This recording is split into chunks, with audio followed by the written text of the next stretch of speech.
Alright, hey.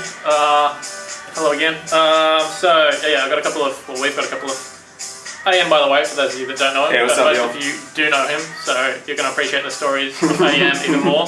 Got a couple of really good AM stories, so stick around. This video might be a little bit longer than usual, but we want to give it the detail that it deserves for a good story. As I'm sure you can appreciate. So I'll just quickly catch you up on a couple of things.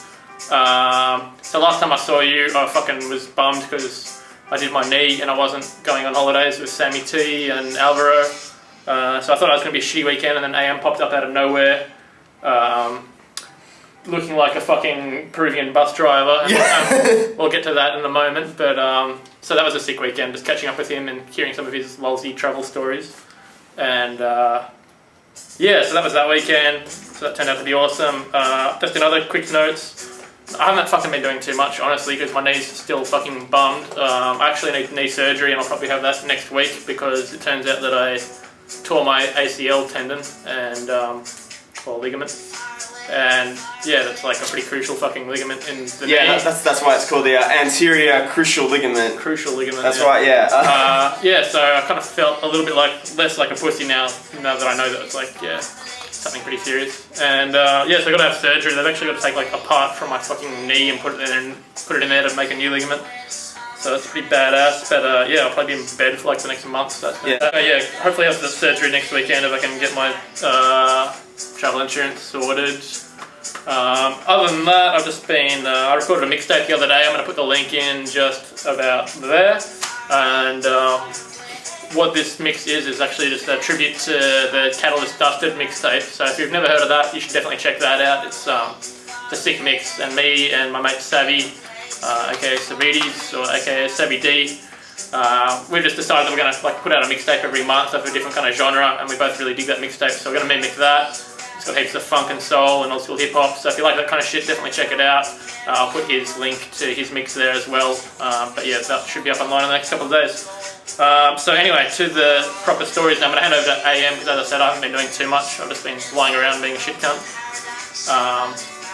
Waiting for my knee to heal, but it's not going to heal by itself. So this weekend I'm going to be out for blood, so maybe I will have some news for you next time. But I'm going to hand over to AM with a couple of funny stories, and then I'll get involved in one of them as well. Alright, cool, man. So what am I starting with? How the fuck do you look like a bus driver? Oh yeah, so I look like a Eshe who's looking to fucking score some meth and beat up some ethnic minorities. Do I want to talk about the dog attack, or are we going to leave that for another time? I wouldn't worry too much about the dog attack. Yeah, There was a dog attack. Well, yeah, I got attacked by a dog, but that's alright. That's one of the relatively minor stories that's been going on, which shows how bunters things have been.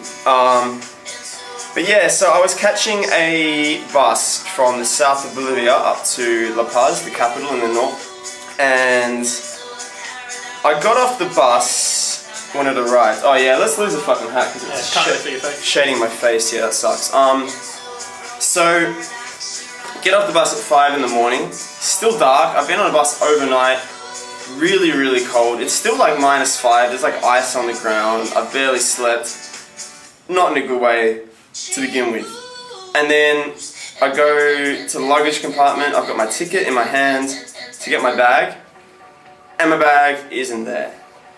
Gone. And old mate who works in luggage compartments, like looking at my ticket all confused. There was one bag in there, but it wasn't mine. And he's asking me, like in Spanish, like, is this your bag? And I'm saying, like, it's not my bag. And he would just seem really confused, like it was an impossible thing. The thing is that this bag, what they've got is like a piece of fluoro orange string with like a tag on it. That's how you reclaim your luggage. But there was no tag on it. It was just a fucking piece of yellow orange string. So there's no way of knowing who this bag belonged to. And this went on for a while. He's like, "Is this your bag?" "No, it's not my bag." "Is this your bag?" "Nah, it's the same fucking bag. It's not my bag. It's really not my bag. Like, it's definitely not my bag." And then another guy comes along and they're talking for a while and they're like, "Is this your bag?" I'm like, "No, it's not my bag." And after maybe like half an hour, they went, "Alright, get on the bus. So I get on the bus and we drove for like half an hour. And we're in like the outskirts of La Paz, in like the outer suburbs. And we get off the bus and they're saying like, where are you going next? And I go, Puno, which is just across the border in Peru. About like a few hours drive away. And they go, alright. And then they hail a taxi. And they're like, get in the taxi on the shore. So we get in the taxi and we're driving in this taxi for a while. Cruising through the countryside. Like 3 hours or something. And yeah. That's not a while. Well, that's the thing. I mean, I was sitting there like, what's happening, but I mean, what can I do? Like, I can understand enough Spanish, like, is this your bag? No, it's not my bag. But most of what they're saying, I had no idea what they're actually saying to me. So I just had to kind of roll with it. So I'm sitting in this taxi for like 3 hours, and eventually we stop, and we're in Puno, or we're in Copacabana on the Bolivian side, and I get out with this guy, the other guy had bailed at this point. Get out with this guy, and he's got the backpack on, and I follow him, and we're walking. We walked across the border without going through customs, which is it's the second illegal border crossing I've made on this trip. That's enough story for another time.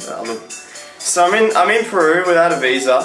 Walking around with a dude who doesn't speak English, who's without my bag, and I'm at least 3 hours away from where my bag is. But my bag could have been anywhere between La Paz and Tepiza, where I originally came from, like a 14-hour bus ride. And this guy's just walking around town, like going to people like, oh, he's looking for people with like orange string on their bags to see if they were on the same bus company, I guess. I'm not really sure. Like, and I guess he's like, is this your bag? Is this your bag? And this went on for like half an hour, an hour, and eventually I had enough. I was like, there was nothing important in my bag. All my valuables and documents, everything really important was in my little backpack with me on the bus. My big backpack just had like a really grubby first aid kit, some falling apart clothes, like a lot of stuff which I now miss, but at the time didn't really seem that important. And I just felt like this isn't gonna work. There's no way I'm gonna ever see my bag again. So I basically just went to the guy. As this has happened a few times, when I get a bit upset, I start yelling at people in English. And I was like, dude, fuck you, you're a fucking idiot. I hate your face. I fucking grabbed the bag, I wrenched it off him, I chucked it on my shoulder, and I just fucking walked off, stomped back. I just walked straight back across the border.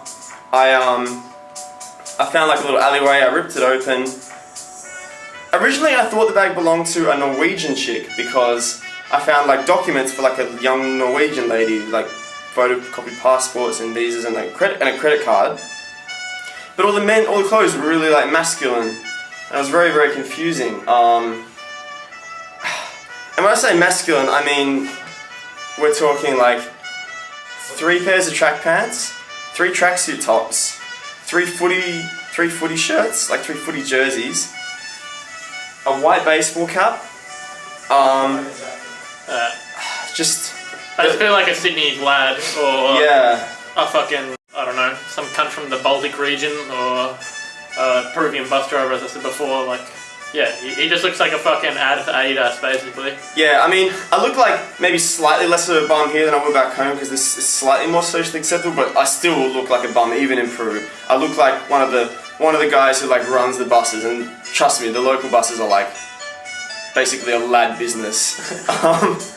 But yeah, anyway, so that's how I came to look like a fucking so the Tracky That King. Currently got like blood blisters on my toes because I've been going running in like these really nice Adidas shoes that are about 2 sizes too small. I can't put together a single decent outfit without borrowing clothes off these guys. But it's still bizarre because he also had like perfume, like women's perfume, not cologne. Yeah, so maybe the guy like initially robbed some Norwegian chick or something. Yeah. And now he's fucking got it in his bag, he's got his bag, whatever.